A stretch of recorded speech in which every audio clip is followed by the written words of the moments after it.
প্রচারণা আর অভিযোগে সরগরম ঢাকা বিশ্ববিদ্যালয়। 4 দিন আগেও ভোট সুষ্ঠু হওয়া নিয়ে শঙ্কায় প্রার্থীরা।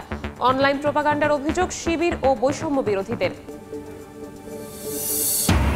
গ্রেনেড হামলা মামলায় তারেক বাবু সহ সব আসামির খালাসের রায় বহাল। পুনঃ তদন্তের আদেশ বাতিল। স্বপ্রণোদিত ছিল না মুফতি হান্নানের জবানবন্দি, পর্যবেক্ষণ আদালতের।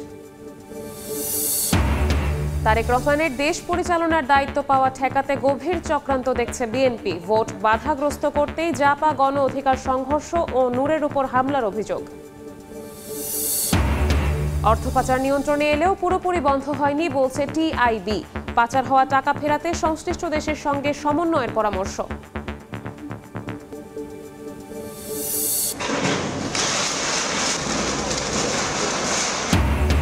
বাঁকখালী নদীর তীর দখলমুক্ত করতে কক্সবাজারে গুঁড়িয়ে দেওয়া হচ্ছে অবৈধ স্থাপনা। স্থানীয় জনতার বিক্ষোভ।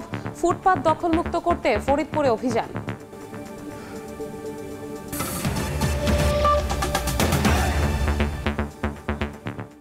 সময় সংবাদের সঙ্গে আছি আমি শবনব নিবিড়। ছাত্র সংসদ নির্বাচনের খবর।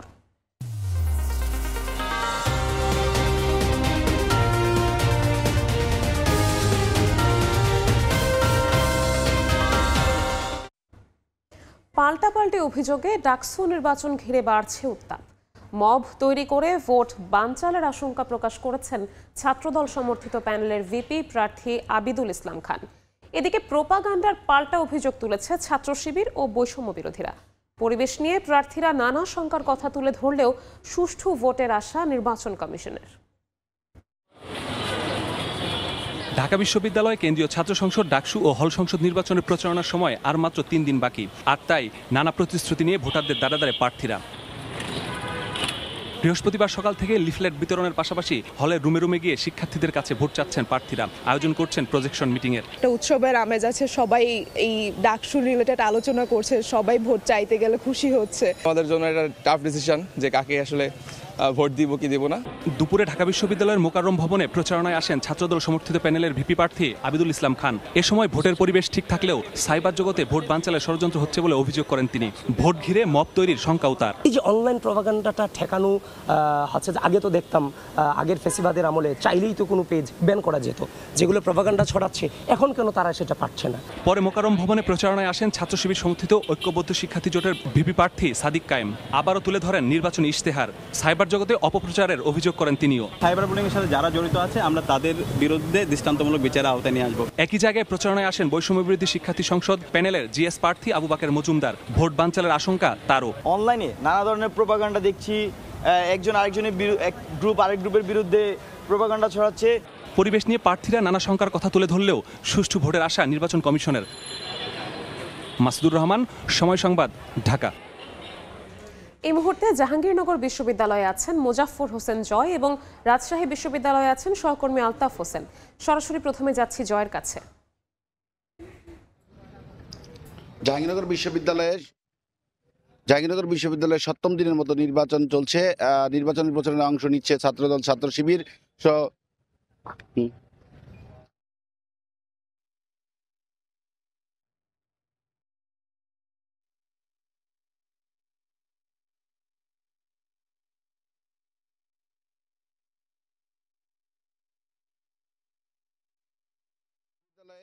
ছাত্র সংসদ নির্বাচনে আমরা সকাল থেকেই দেখেছি যে উৎসবমুখর পরিবেশে ছাত্র যারা প্রার্থী রয়েছে তারা কিন্তু নির্বাচনে অংশ নিয়েছে। একই সাথে কিন্তু আমরা দেখেছি ছাত্র শিবির, ছাত্রদল সহ স্বতন্ত্র প্রার্থী যারা রয়েছে তারাও নির্বাচনে অংশ নিচ্ছেন এবং উৎসবমুখর পরিবেশে, শান্তিপূর্ণ পরিবেশে কিন্তু এই নির্বাচন অনুষ্ঠিত হতে যাচ্ছে এবং নির্বাচনের প্রার্থীরা ভোট চাচ্ছে। কিন্তু সমস্যা হয়েছে নারী প্রার্থীদের ব্যাপারে। আমরা জাহাঙ্গীরনগর বিশ্ববিদ্যালয়ের ক্যাম্পাসে নারী প্রার্থীর সংখ্যা কম থাকলেও কিন্তু প্রচারণায় তাদের ব্যাপক পরিমাণে অংশগ্রহণ দেখছি। সেক্ষেত্রে অনলাইনে নারী প্রার্থীদেরকে নিয়ে ব্লোয়িং করা হচ্ছে এবং একই সাথে কিন্তু নানা ধরনের কুৎসারটনা করা হচ্ছে বলে অভিযোগ করেছে নারী প্রার্থী যারা রয়েছেন। তারা বলছেন যে জাহাঙ্গীরনগর বিশ্ববিদ্যালয়ে এই সমস্যাটা আগে ছিল না। বিশেষ করে কিছু ফেক পেজ থেকে জাহাঙ্গীরনগর বিশ্ববিদ্যালয়ে যে নারী প্রার্থী রয়েছে তাদের বিরুদ্ধে নানা ধরনের কুৎসা রটিয়ে তাদেরকে শঙ্কিত করে তোলা হচ্ছে। বারবার প্রশাসনকে এই ব্যাপারে জানাবার পর প্রশাসনের পক্ষ থেকে ব্যবস্থা না নেওয়ার কারণে তারা দুঃখ প্রকাশ করেছেন। একই সাথে তারা দৃষ্টি আকর্ষণ করেছেন প্রশাসন যাতে দ্রুত এই ব্যাপারে ব্যবস্থা গ্রহণ করে। বিশেষ করে জাহাঙ্গীরনগর বিশ্ববিদ্যালয়ে যখন নারী প্রার্থীদের বিষয়ে কথা উঠেছিল যে নারী প্রার্থীর সংখ্যা অনেকটাই কম, এই ব্লোয়িংয়ের ভয়ে অনেক নারী প্রার্থী নির্বাচনে আসতে পারেনি বলে আমাদেরকে অভিযোগ বলেছিলেন। একই সাথে কিন্তু জাহাঙ্গীরনগর বিশ্ববিদ্যালয়ে এখন যে পরিস্থিতি তৈরি হয়েছে তাতে করে বিশেষ করে নারী প্রার্থীরা বলছেন যে তাদের শঙ্কা রয়েছে এই নির্বাচনের সম্পন্ন করা নিয়ে, তাই তারা যথাযথ কর্তৃপক্ষের কাছে এই বিষয়ে আবেদন করেছেন এবং বলছেন যে এই বিষয়ে দ্রুত ব্যবস্থা গ্রহণের কথা জানিয়ে রাখতে চাই জাহাঙ্গীরনগর বিশ্ববিদ্যালয়ে মূলত 29 তারিখ থেকে নির্বাচনী প্রচারণা শুরু হয়। আজকে 7ম দিনের মতো নির্বাচন প্রচারণা চলছে। আমরা আরো খবর জানতে চলে যাব রাজশাহী বিশ্ববিদ্যালয়ে, সেখানে রয়েছেন আমাদের সহকর্মী আলতাফ হোসেন। রাকসু নির্বাচনে আজ মনোনয়নপত্র দাখিলের দিন, সেই হিসাবে আজ সকাল 9টা থেকে এই মনোনয়নপত্র দাখিল শুরু হয়েছে। তবে এখন পর্যন্ত এই মুহূর্তে আমরা দেখছি যে দুপুরের বিরতি চলছে, লাঞ্চের বিরতি চলছে। এই মুহূর্তে এইখানে একদম পুরোটাই ফাঁকা দেখছি আমি। তবে কিছুক্ষণ আগে, অর্থাৎ যদি বলি 2টা পর্যন্ত আসলে রাকসু নির্বাচনের মাত্র 10টি মনোনয়নপত্র দাখিল করা হয়েছে। তার মধ্যে একটি ভিপি পদে আর একটি সিনিয়র প্রতিনিধি, ছাত্র প্রতিনিধি পদে একজন সহ মোট 10টি মনোনয়নপত্র দাখিল হয়েছে। তবে এর বিপরীতে কিন্তু আমরা জানি যে গতকাল পর্যন্ত, অর্থাৎ 3 দফা কিন্তু আসলে নির্বাচনের তারিখ পেছানো হয় এবং মনোনয়নপত্র বিতরণের তারিখ পেছানো হয়। সেই হিসাবে গতকাল বিকেল 5টা পর্যন্ত সবশেষ নবীন শিক্ষার্থীদের অংশগ্রহণের যে দাবি ছিল, সেই দাবির প্রেক্ষিতে একদিন আবারও বাড়ানো হয়। একই সঙ্গে গতকাল পর্যন্ত আমরা যেটা দেখেছি 466 জন মনোনয়নপত্র উত্তোলন করেন সেখানে হল, সংসদ এবং রাকসুর, এবং এর সাথে সিনেট প্রতিনিধি হল সংসদের 700 জন প্রার্থী মনোনয়নপত্র উত্তোলন করে। তো এর বিপরীতে কিন্তু আমরা দেখছি মাত্র 10টি ফরম দাখিল হয়েছে। তো এই অবস্থায় আমরা ধারণা করছি, বা এখানকার যারা আছেন, কমিশনার যারা আছেন, তারা কিন্তু আমাদের বলেছেন যে আজকে প্রথম দিন হিসেবে হয়তো একটু কম সংখ্যক মানুষ আসছে বা একটু অপেক্ষা করছে। তবে আগামী 7 সেপ্টেম্বর অর্থাৎ রোববার, যেদিন মনোনয়নপত্র দাখিলের শেষ দিন, সেদিন হয়তো চাপ বাড়তে পারে এবং সেদিন প্যানেলে যারা আছেন, অর্থাৎ ছাত্র সংগঠনগুলো প্রতিনিধি যারা আছেন, তারা হয়তো মনোনয়নপত্র দাখিল করবেন। তো এখন পর্যন্ত এই ছিল আমার কাছে রাকসু নির্বাচনের সবশেষ পরিস্থিতি। সরাসরি যুক্ত ছিলাম রাজশাহী বিশ্ববিদ্যালয়ে, তার আগে ছিলাম জাহাঙ্গীরনগর বিশ্ববিদ্যালয়ে। বিএনপি ও তারেক রহমানকে ঠেকাতে নির্বাচন নিয়ে ষড়যন্ত্র চলছে মন্তব্য করেছেন দলটির নেতারা। কোনো চক্রান্তেই ভোট বানচাল করা যাবে না উল্লেখ করে সব অপতৎপরতা রুখে দেওয়ার হুঁশিয়ারি দেন তারা। যারা নির্বাচন বর্জনের কথা বলে তারা শেখ হাসিনার সুরে কথা বলছে বলেও মন্তব্য বিএনপি নেতাদের। চলমান রাজনৈতিক অস্থিরতা ও আইনশৃঙ্খলা পরিস্থিতি নিয়ে উদ্বিগ্ন বিভিন্ন রাজনৈতিক। এই পরিস্থিতি থেকে উত্তরণের একমাত্র পথ হিসেবে দ্রুত নির্বাচন আয়োজনের দাবি জানিয়ে আসছে বিএনপি সহ অন্যান্যরা। জাতীয় প্রেস ক্লাবের সামনে নির্বাচন নিয়ে ষড়যন্ত্রের প্রতিবাদে গণতন্ত্র ফোরামের প্রতিবাদ সভায় যোগ দেন বিএনপি চেয়ারপারসনের উপদেষ্টা জয়নুল আবেদিন ফারুক। এ সময় তিনি বলেন, নির্বাচন বানচালের ষড়যন্ত্রে লাভবান হবেন শেখ হাসিনা আর দিল্লি। বাংলাদেশের গণতন্ত্র প্রতিষ্ঠার একটা পথ সুগম হচ্ছে, সেই পথকে বাধা দেওয়ার আবার আপনারা ষড়যন্ত্র শুরু করেছেন। এই ষড়যন্ত্র আপনাদের কোনো লাভ হবে না, লাভ হবে দিল্লি, লাভ হবে শেখ হাসিনা। প্রেস ক্লাবে আরেক অনুষ্ঠানে যোগ দিয়ে বিএনপির ভাইস চেয়ারম্যান শামসুজ্জামান দুদু বলেন, নির্বাচনে বিএনপিকে বাধা দিতে এবং তারেক রহমান যেন দেশ পরিচালনা করতে না পারেন সেজন্য ষড়যন্ত্র চলছে। বিএনপিকে ঠেকানোর জন্য তারেক রহমান সাহেব যেন আগামী দিনের নেতৃত্বে, মানে দেশ পরিচালনার নেতৃত্বে না আসতে পারেন, প্রধানমন্ত্রী না হতে পারে, যত বড় ষড়যন্ত্রই হোক আর যত বড় ফ্যাসিস্টরা যত টাকা এখানে বিনিয়োগ করুক না কেন, নির্বাচন হতেই হবে, নির্বাচন হতেই হবে, নির্বাচন হতেই হবে। একই স্থানে জন অধিকার পার্টির আলোচনা সভায় অংশ নেন বিএনপি স্থায়ী কমিটির সদস্য আমির খসরু মাহমুদ চৌধুরী। এ সময় তিনি বলেন, যারা নির্বাচনে না আসার কথা বলে তারা হাসিনার মতো আচরণ করছে। কিছু লোক মনে করছে এখন নির্বাচনের আগে তাদের দাবি দেওয়া না মানলে নির্বাচনের বিষয়টা তাদের কাছে গ্রহণযোগ্য নয়। অর্থাৎ তাদের আচরণ হচ্ছে অগণতান্ত্রিক। ওই যে বলছি শেখ হাসিনা রেখে গেছেন মানসিকতা, এই যে মব জাস্টিস, জোর করে এটা দিতে হবে, সেটা দিতে হবে, এগুলো হবে না। এদিন প্রেস ক্লাবের সামনে প্রতিবাদ সভায় বাংলাদেশের বিপ্লবী ওয়ার্কার্স পার্টির সাধারণ সম্পাদক সাইফুল হক বলেন, নির্বাচন না হলে বিভক্তি সৃষ্টি হবে। অভ্যুত্থানে কোনো শক্তি নির্বাচন বানচালের চেষ্টা করছে কিনা খতিয়ে দেখার আহ্বান জানান তিনি। নির্বাচনকে বানচাল করবার চেষ্টা করছে। আমি সরকারকে বলতে চাই, মেহেরবানি করে তাদের স্বরূপটা দেশবাসীকে জানান। যারা আমাদের সাথে নানাভাবে আন্দোলন অভ্যুত্থানে যুক্ত ছিল, তারা কি কেউ নির্বাচন বানচাল করবার চেষ্টা করছে? প্রধান উপদেষ্টাকে বলবো, তাহলে আপনি পরিষ্কার করে কথা বলুন। পরে 10 দফা দাবিতে বিক্ষোভ মিছিল করেন বিপ্লবী ওয়ার্কার্স পার্টির নেতাকর্মীরা। রায়দুল ইসলাম শুভ, সময় সংবাদ, ঢাকা। 21 আগস্ট গ্রেনেড হামলা মামলায় তারেক রহমান, লুৎফুজ্জামান বাবর সহ সব আসামির খালাসের রায় বহাল রেখেছেন আপিল বিভাগ। একই সঙ্গে স্বরাষ্ট্র মন্ত্রণালয়কে পুনঃ তদন্তের নির্দেশ দিয়ে হাইকোর্টের দেয়া আদেশ বাতিল করা হয়েছে। রায়ের পর্যবেক্ষণে বলা হয়, মুফতি হান্নান সহ 12 আসামির স্বীকারোক্তিমূলক জবানবন্দি স্বপ্রণোদিত ছিল না। রায়ে সন্তোষ প্রকাশ করেছেন আসামি পক্ষের আইনজীবীরা। ভয়াবহ এই হামলার তদন্তে নামে বিএনপি, জামাত, জোট সরকার। হরকাতুল জিহাদ নেতা মুফতি হান্নানের স্বীকারোক্তির ভিত্তিতে অভিযুক্ত হন 28 জন। অভিযোগপত্র দেয় সেনা সমর্থিত তত্ত্বাবধায়ক সরকার। শুরু হয় বিচার। 2009 সালে ক্ষমতায় এসে আওয়ামী লীগ নতুন করে তদন্ত শুরু করে। টানা 410 দিন টিএফআই সেলে নিয়ে পুনরায় স্বীকারোক্তি আদায় করা হয় মুফতি হান্নানের। সম্পূরক চার্জশিটে যুক্ত করা হয় তারেক রহমান, লুৎফুজ্জামান বাবর, আলী আহসান, মোহাম্মদ মুজাহিদ সহ আরও অনেককে। আলোচিত এই মামলায় 2018 সালে বিচারিক আদালত ফাঁসির দণ্ড দেন বাবর সহ 19 জনকে। যাবজ্জীবন হয় তারেক রহমান সহ আরও 19 জনের। কিন্তু 2024 সালের 1 ডিসেম্বর ওই রায় বাতিল করে দেন হাইকোর্ট। রায়ে বলা হয়, সম্পূরক চার্জশিট এবং বিচারের পুরো প্রক্রিয়াই ছিল বেআইনি। বৃহস্পতিবার সর্বোচ্চ আদালতের রায়ে চূড়ান্ত পরিসমাপ্তি হলো। মুক্তি মিলেছে তারেক রহমান, লুৎফুজ্জামান বাবর সহ সবার। তারেক রহমান সাহেব সহ অন্যান্য যারা আছেন তারা এই মামলা থেকে বেকসুর খালাস এবং এই মামলায় আর কোনো সাজা কারো নাই এবং আদালতের প্রতি আমরা কৃতজ্ঞ চিত্তে আদালতের এই রায়কে আমরা স্মরণ করছি। এবং আমি বাংলাদেশের একজন আইনজীবী হিসাবে আমার সুপ্রিম কোর্ট নিয়ে আমি গর্ব অনুভব করি যে আবার প্রমাণিত হলো যে আইনের শাসন আছে। তারেক রহমান সাহেবকে অন্যায়ভাবে এই মামলায় অন্তর্ভুক্ত করেছিলেন। আজকে সর্বোচ্চ আদালতের মাধ্যমে প্রমাণিত হয়েছে জনাব তারেক রহমান সাহেব নির্দোষ এবং তিনি খালাস পেয়েছেন। বাবরের আইনজীবীর দাবি, নির্যাতন করে আদায় করা হয়েছিল মুফতি হান্নানের দ্বিতীয় জবানবন্দি। এছাড়া বাকি 11 আসামির স্বীকারোক্তি স্বপ্রণোদিত ছিল না। মুফতি হান্নানের যে কনফেশন রেকর্ড করা হয়েছে, সেকেন্ড কনফেশন, এটা তখন ছিলেন তিনি কন্ডেম সেলে। কন্ডেম সেল থেকে এনে তার কনফেশন রেকর্ড করা হয়েছে এবং তাকে এক্সিকিউট করে ফেলা হয়েছে 342 জবানবন্দি দেওয়ার আগেই।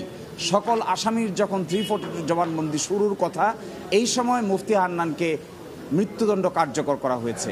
ফলে মুফতি হান্নানের 342 স্টেটমেন্ট এই মামলায় আসতে পারেন নাই। 2 দশক জুড়ে দেশের রাজনৈতিক ইতিহাসে সবচেয়ে আলোচিত এই মামলার বিচারিক যাত্রার অবসান ঘটল। তবে রায়ের ব্যাখ্যা, যুক্তি আর রাজনৈতিক অভিঘাত নিয়ে বিতর্ক চলবে বহুকাল। আফজাল হোসেন, সময় সংবাদ, ঢাকা। পাচার হওয়া অর্থ ফিরিয়ে আনতে গন্তব্য দেশের সঙ্গে সমন্বয় করার পরামর্শ দিয়েছে ট্রান্সপারেন্সি ইন্টারন্যাশনালের চেয়ারপারসন ফ্রাঁসোয়া ভ্যালেরিয়া। সকালে টিআইবির ব্রিফিংয়ে এই পরামর্শ দেন তিনি।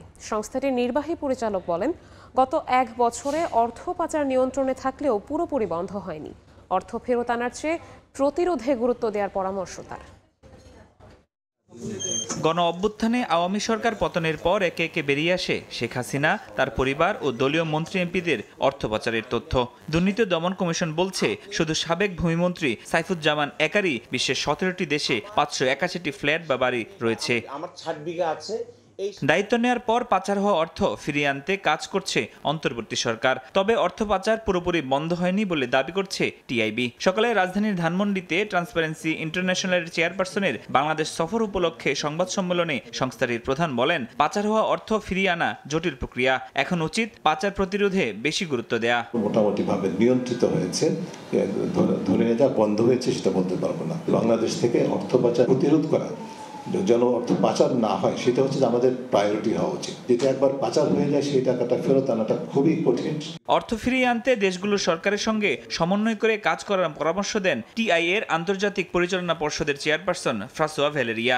We need to know where the money is, where the assets are. We can have cooperation, international cooperation. International cooperation is of the utmost important. July অভ্যুত্থানের পর দেশে দুর্নীতি একেবারে বন্ধ না হলেও পরিমাণ কমেছে বলেও মনে করেন TI chairperson. Even better than confrontational. Farhadur Rahman, Somoy Sangbad, Dhaka. কক্সবাজারের বাঁকখালী নদী তীরের অবৈধ দখল উচ্ছেদে চতুর্থ দিনের কার্যক্রম শুরু করেছে প্রশাসন। উচ্ছেদের প্রতিবাদে ব্যারিকেড দিয়ে চলছে স্থানীয় জনতার বিক্ষোভ। সকালে বাঁকখালী নদীর কস্তুরঘাটে জড়ো হতে থাকে আইনশৃঙ্খলা বাহিনী। চারপাশে বাঁশ ফেলে দেয়া হয় ব্যারিকেড, নিয়ন্ত্রণ করা হয় চলাচল। পরে নদীর বদর মোকাম অংশে শুরু হয় উচ্ছেদ কার্যক্রম। 3টি এক্সভেটর দিয়ে গুড়িয়ে দেয়া হয় অবৈধ স্থাপনা। তবে উচ্ছেদ কার্যক্রম নিয়ে প্রশ্ন তুলেছেন অনেক দখলদার। এদিকে পেশকার পাড়া অংশে স্কুল শিক্ষার্থী থেকে শুরু করে শত শত নারী পুরুষ সড়কে বসে বিক্ষোভ করেন। তাদের দাবি বসতি ছাড়বেন না তারা। এদিকে গত 2 দিনে উদ্ধার করা হয় বাঁকখালী নদীর 70 একর জমি।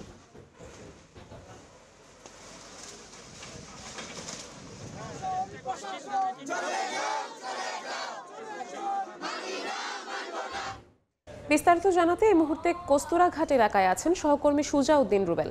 সরাসরি চলে যাচ্ছি তার কাছে। নদীকে ফিরিয়ে দিতে যে উচ্ছেদ কার্যক্রম শুরু করেছে বিআইডব্লিউটি এবং কক্সবাজার জেলা প্রশাসন, সেই কার্যক্রম চতুর্থ দিনে এসে এরই মধ্যে শতাধিক স্থাপনা যে এক্সকাভেটর রয়েছে সেই এক্সকাভেটর দিয়ে গুড়িয়ে দেওয়া হয়েছে। এখন পর্যন্ত আমরা লক্ষ্য করছি কস্তুরাঘাটের যে বদরমকাম এলাকা রয়েছে সেই এলাকায় যে বিশাল এক্সকাভেটর, এই এক্সকাভেটর দিয়ে টানা 3টা এক্সকাভেটর রয়েছে। এই 3টা এক্সকাভেটরের মধ্যে দুপুরের সময় শুধু গাড়ি চালক পরিবর্তন করে সেই উচ্ছেদ কার্যক্রম এখনও রয়েছে। উচ্ছেদ কার্যক্রম চলছে। আমরা লক্ষ্য করছি উচ্ছেদ কার্যক্রমের যেহেতু বারবার বাধা আসছে, সেই ক্ষেত্রে এখানকার যে আইনশৃঙ্খলা বাহিনী, সেনাবাহিনী থেকে শুরু করে র্যাব, পুলিশ সবাই একযোগে আইনশৃঙ্খলা পরিস্থিতি স্বাভাবিক রাখতে যেমন কাজ করছে, ঠিক তেমনি উচ্ছেদ কার্যক্রমে যাতে কেউ বাধা সৃষ্টি করতে না পারে সেজন্য তাদের যে কার্যক্রম সেটিও চলমান রয়েছে। তবে গতকালকে 3য় দিন যেহেতু উচ্ছেদ কার্যক্রম হয়নি, সেই জায়গায় আজকেও কিন্তু আমরা লক্ষ্য করেছি স্থানীয় জনগণ সেখানে বৈদ্যুতিক খুঁটি ফেলে এবং রাস্তায় শুয়ে পড়ে শত শত নারী পুরুষ এবং শিশু, স্কুল শিক্ষার্থী সবাই আন্দোলন করেছে এবং অনেকেই দোকানপাট বন্ধ রেখেছে। এভাবে আসলে ব্যারিকেডের পাশাপাশি আন্দোলনও চলমান রয়েছে এবং উচ্ছেদ কার্যক্রমও কিন্তু বন্ধ রাখেনি। বিআইডব্লিউটি বলছে যতক্ষণ পর্যন্ত না নদীর জমি নদীকে ফিরিয়ে দেওয়া না হবে ততক্ষণ পর্যন্ত তাদের যে উচ্ছেদ কার্যক্রম সেটি চলবে। এখন আমরা যে জায়গায় রয়েছি বদরমোকামের যেটি সরকারি খাদ্য গুদাম রয়েছে, সেই খাদ্য গুদামও কিন্তু অনেক অংশে এখানে স্থাপনা তৈরি করছে, সেই স্থাপনাগুলো ভেঙে দিচ্ছে। আমরা দেখতে পেয়েছি এখানকার স্থানীয় জনগণ যারা অবৈধ দখলদার বা যারা এখানকার রয়েছে তারা তাদের যে জিনিসপত্রগুলো রয়েছে সেগুলো তারা সরিয়ে নিচ্ছে এবং পাশাপাশি অনেকে বলছে যেহেতু উচ্ছেদ কার্যক্রম করা হচ্ছে সেক্ষেত্রে তাদের এটি পুনর্বাসনও দরকার সেটি বলছে। তো এই ছিল আমার কাছে সব শেষ। কক্সবাজারের কস্তুরাঘাট এলাকা থেকে যুক্ত হয়েছিলেন সহকর্মী সুজাউদ্দিন রুবেল। ফরিদপুর শহরের ফুটপাত দখলমুক্ত করতে অভিযান চালিয়েছে স্থানীয় প্রশাসন। দুপুরে শহরের জনতা ব্যাংকের মোড়, থানা রোড, নিউ মার্কেট এলাকা সহ বিভিন্ন এলাকায় অভিযান চালায় সদর উপজেলা প্রশাসন, পুলিশ ও পৌরসভা কর্তৃপক্ষ। এ সময় সড়কের 2 পাশে ফুটপাত দখল করে থাকা বিভিন্ন দোকান ও স্থাপনা সরিয়ে দেওয়া হয়। পরে যান চলাচল স্বাভাবিক হতে শুরু করে। ভবিষ্যতেও এই অভিযান অব্যাহত থাকবে বলে জানান কর্মকর্তারা।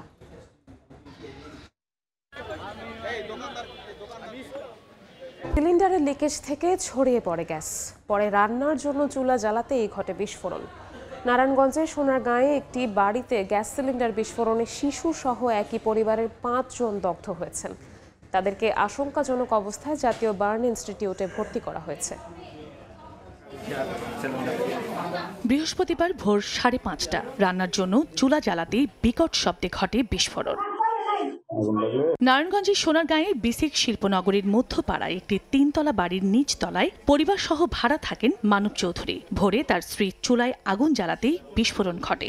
মুহূর্তেই আগুন ছড়িয়ে পড়ে পুরো ঘরে। দগ্ধ হন মানব চৌধুরী সহ তার স্ত্রী ও 3 মেয়ে। খবর পেয়ে ঘটনাস্থলে পৌঁছে আগুন নিয়ন্ত্রণে আনে ফায়ার সার্ভিস। আগুন নিভাইতে বেশিক্ষণ লাগেনি, কিন্তু মানুষের চিল্লাফাল্লা কেউ আগুন নিভাইতে আয় নেই, এই কারণে হালকা একটু বাড়ছিল। তো তুষকের মধ্যে ধরছিল, পরে তুষক নিয়ে বাইরে ফেলাই দিছি, পরে আগুন নিভাই গেছে। ওরা দগ্ধ অবস্থায় এখানে পড়ে আসছিল, তখন আমরা আইসা আগে আগুনটা নিভাই। ফায়ার সার্ভিসের প্রাথমিক ধারণা সিলিন্ডার লিকেজ থেকে এই দুর্ঘটনা।